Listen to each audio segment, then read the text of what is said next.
Well, it's another world premiere over at the Adrienne Arsht Center. This next show is about a Marine Medal of Honor winner hiding a checkered past. I sat down with the playwright and the lead actress of Fear Arsht to get to the heart of some hidden truths.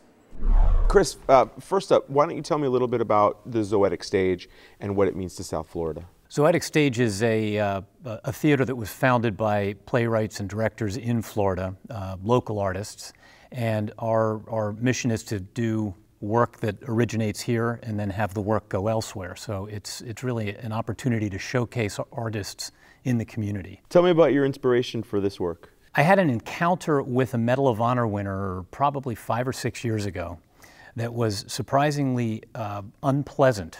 And I thought it was interesting that this guy, because he had won a Medal of Honor, he was giving a speech in front of a crowd, basically was able to say anything he wanted and keep the audience wrapped and get away with it. And I thought that was kind of an interesting premise. And around the same time, a law was passed that made it illegal to lie about being a Medal of Honor winner. And these ideas kind of bounced around in my head.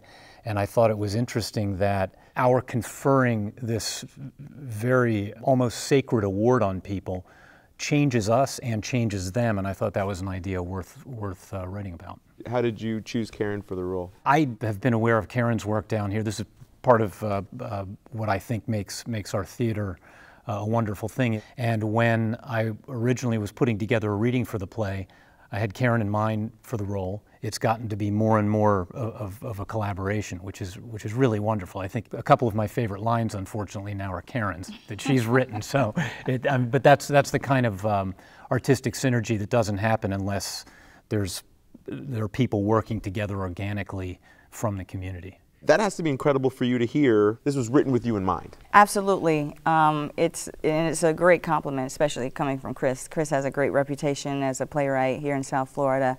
I've been dying to do one of his plays for a long time, so when I was asked to do the reading, I jumped at the opportunity. So tell me a little bit about your character. I play Corporal Mary Jean Boudreau. She's an Army soldier. She has served on a joint task force, and I'm a little down on my luck. What did you do to prepare for the role? I have a niece who's in the Army. She's actually in military college right now, and she's a great source for me. And so when she gets out of college, she'll be going in as an officer. She's quite a leader, and I can get a lot of information from her. What's one nugget that you've learned in preparing to play this role that maybe was unexpected or a surprise? What a person has to go through mentally and emotionally to do the things that are necessary to be an effective soldier. The character she plays is a female African-American soldier and a lesbian. I'm none of those things, and Karen's only half of those things, but she has tapped into Three quarters. Well, that's what I was going to say.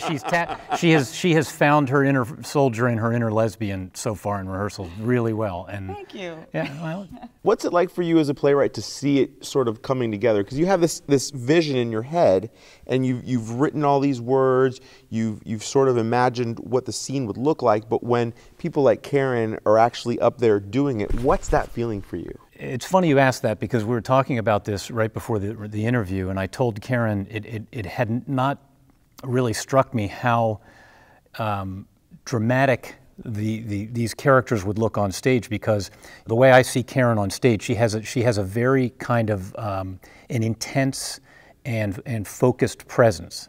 And you know, if you look at her and imagine a young, very naive high school girl on spending stage time with her, it makes a really stark and interesting picture as these people try to figure one another out. And that was something that I was obviously aware of writing the roles, but it didn't hit me viscerally until I saw them actually performing with each other. What do you want people to walk away feeling when they see this work? This is a play that's steeped in war, but is not about war. It's really meant to be an examination of what the process of giving people awards does to us and what it does to them. And it's meant to ask people, is that such a good thing? And should we put the emphasis on that we do? Whatever the award is. I just happen to pick what I think is the most important and the most honored of awards that we give in this country. We're quick to label people as heroes in this country, but personally, I think that anyone who serves and comes home alive is a hero. They all deserve a medal to be pinned on them. Absolutely. Fira Parsh will be on stage November 7th through November 24th inside the Carnival Studio Theater. If you want to experience this world premiere for yourself, head over to arshcenter.org to grab your seats now before they run out. Hey, thanks so much for watching this very special edition of Six in the Mix. Don't forget that you can follow Zoetic Stage on Twitter, Facebook, and Instagram. The information is right here down below. I'm Jose Suarez. Again, thanks for watching, and we'll see you here next time on Six in the Mix.